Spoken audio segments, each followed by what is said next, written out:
the day that 2 team members submitted resignation letters at one time in the same day and how I handled it. Hi, my name is Jasmine Womack. I'm a wife, a mother, I'm a woman of God, and I am a trendsetter.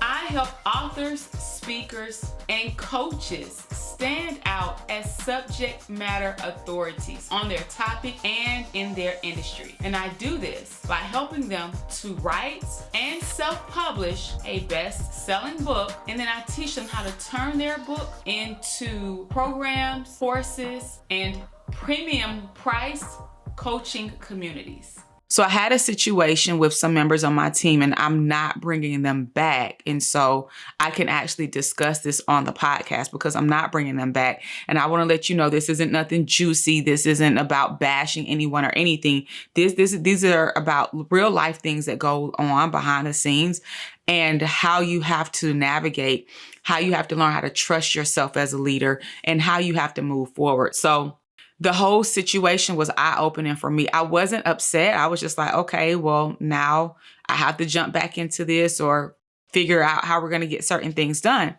But here's what I learned. Number one, don't try to make a contractor an employee unless they express interest in working full-time. I went into this saying, hey, I want a contractor to work full-time hours, right? But I want them to be flexible. I want them to kind of be able to do it on their own time, that type of thing. But I need a dedicated person. I just didn't need, oh, you got to be right here, right now, dressed in this, working from here. It was absolutely a flexible type of a remote situation, but I needed the time.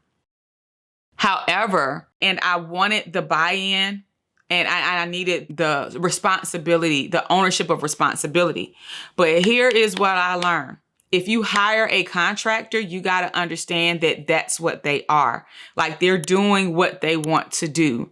And typically contractors all like doing contract work because they can choose who they want to work with. They can do it on their own time. Trying to turn a contractor into an employee almost never works out because there's a mindset there. I'm not saying that with a negative connotation. I'm just saying that this is what it is, right? Like a lot of times contractors like to work with who they want to work with. They like to set their own hours. They like to determine what they want to do. They like to determine the type of work they want to do. Whereas employees have more buy-in and there's more responsibility of said thing. Like they're responsible not just for doing the thing, but for achieving outcomes. Whereas contractors are responsible for completing tasks, whereas employees are responsible for achieving outcomes. And that's what they agreed to. And so I was sitting there working with these contractors and I'm trying to work with them. I'm bending over backwards, this, that, and the third. At the end of the day, they chose themselves.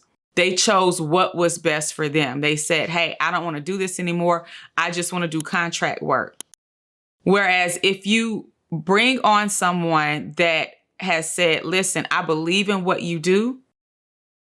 I want to help you grow this, then that's somebody that you can go, that you can work with and that you can bring on for the long term. And not just in terms of helping them to accomplish their professional goals and their income goals, but helping them to accomplish some of their personal goals as well.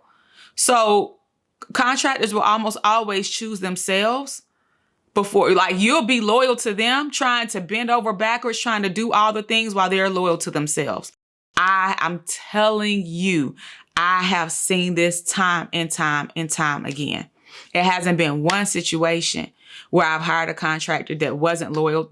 While I'm sitting up there trying to bend over backwards, trying to make sure that I'm helping them out, doing all the things. I'm loyal to them. They're loyal to themselves to the end.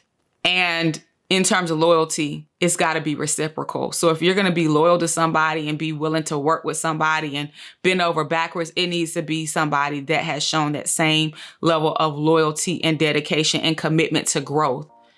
And typically that comes with employment. Hi, my name is Jasmine Womack. I'm a wife, a mother, I'm a woman of God, and I am a trendsetter. I help authors, speakers, and coaches stand out as subject matter authorities on their topic and in their industry. And I do this by helping them to write and self-publish a best-selling book, and then I teach them how to turn their book into programs, courses, and premium price coaching communities.